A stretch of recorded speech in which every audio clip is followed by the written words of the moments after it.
धनंजय सिंह की पत्नी श्रीकला रेड्डी का बीएसपी से टिकट का मामला।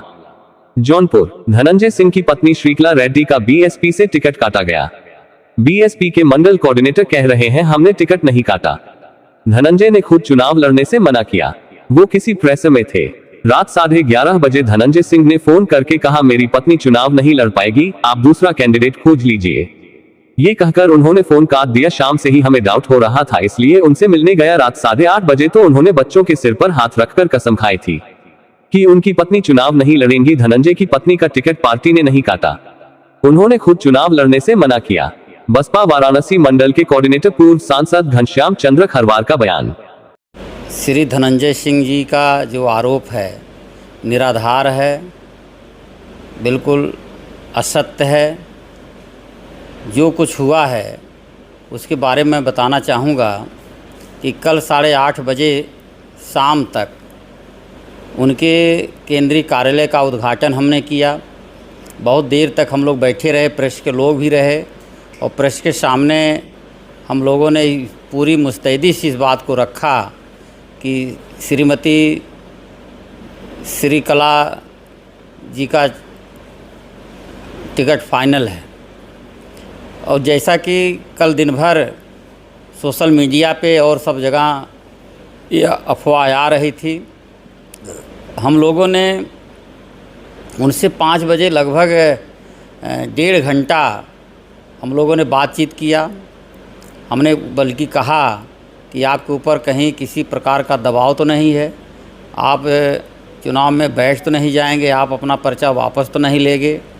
उन्होंने, उनकी पत्नी भी साथ में थी, दोनों लोगों ने बच्चों की कसम खाई और कही कि हम किसी भी हालत में पीछे नहीं हटेंगे और चुनाव लड़ेंगे।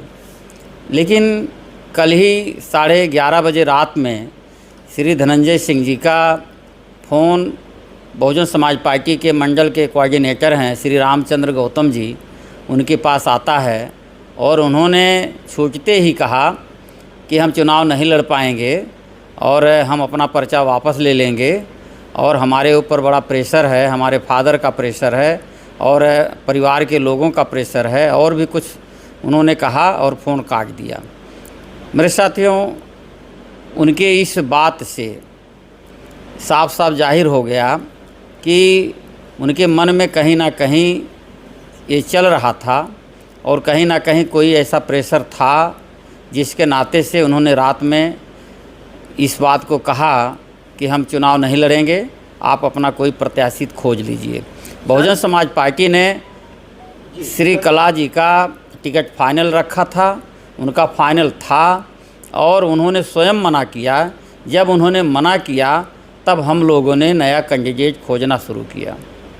जी सर, मेरा सवाल ये है कि कल ही बेंगलोर में एक मीटिंग हुई है जिसमें अमित शाह और रघुराज प्रताप सिंह, जो कि उत्तर प्रदेश की एक नेता हैं, उनकी मीटिंग हुई है। उसके बाद चर्चाएं ये हो रही हैं कि उस मीटिंग में धनंजय सिंह को चुनाव ना लड़ने को लेकर कुछ बातें कही गई हैं, भाजपा की ओर से रघुराज प्रताप सिंह को ये बातें कही हैं। आपको क्या लगता है कि क्या धनंजय सिंह दबाव महसूस कर रहे हैं, भाजपा की ओर से उनके ऊपर कोई दबाव बनाया जा रहा है रघुराज प्रताप सिंह के थ्रू?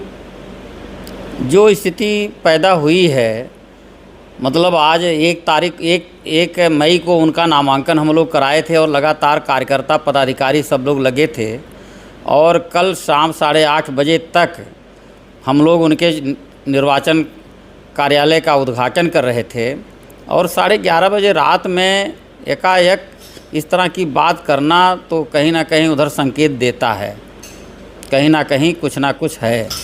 जी, आगे की रणनीति क्या रहेगी सीट को लेकर? जिस तरीके से आपने प्रत्याशी घोषित किया है, क्या रणनीति है, क्या शीर्ष नेतृत्व की तरफ से आदेश मिला?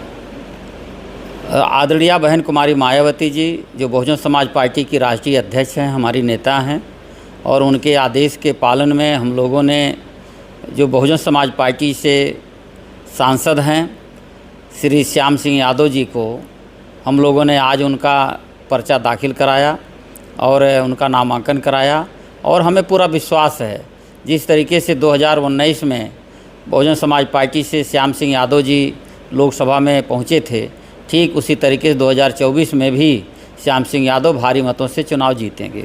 सर, धनंजय सिंह ने एक आरोप और लगाया कि वो 3 बार पहले भी बहुजन समाज पार्टी से धोखा खा चुके हैं। उन्होंने अपनी धर्मपत्नी को आगाह किया था, जब टिकट उनको दिया गया वो जेल में थे, उनसे कोई संपर्क नहीं हुआ और बसपा के पदाधिकारियों ने श्रीकला सिंह को अप्रोच करके उनका टिकट किया और वो लोग, उन्होंने कहा कि मैं पहले भी 3 बार धोखे खा चुका हूँ, मुझे भरोसा नहीं था, मैंने अपनी पत्नी को भी आगाह किया था।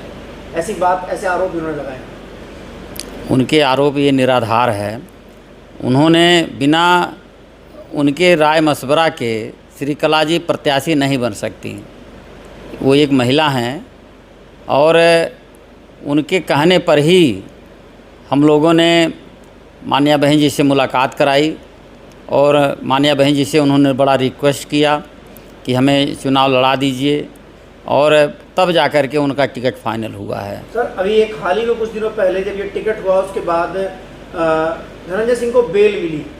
क्या कहीं इसमें कोई किसी तरह की कोई आपस में कोई बातचीत तो नहीं हुई कि बेल के बदले वो चुनाव ना लड़ रहे, उन्होंने अपना नामांकन वापस किया? इस संदर्भ में मैं कुछ नहीं कह सकता क्योंकि ऐसे सब बातें मुझे जानकारी नहीं है। अगर ऐसे ही लेटेस्ट खबर देखना चाहते हैं तो अवध स्पीड न्यूज को फॉलो, लाइक, सब्सक्राइब जरूर करें। हमारी सारी खबर देखने के लिए YouTube पर सर्च करें अवध स्पीड न्यूज, वहां से सारी खबर देख सकते हैं। विज्ञापन है तो संपर्क करें अवध स्पीड न्यूज से। Mobile number 9554215800।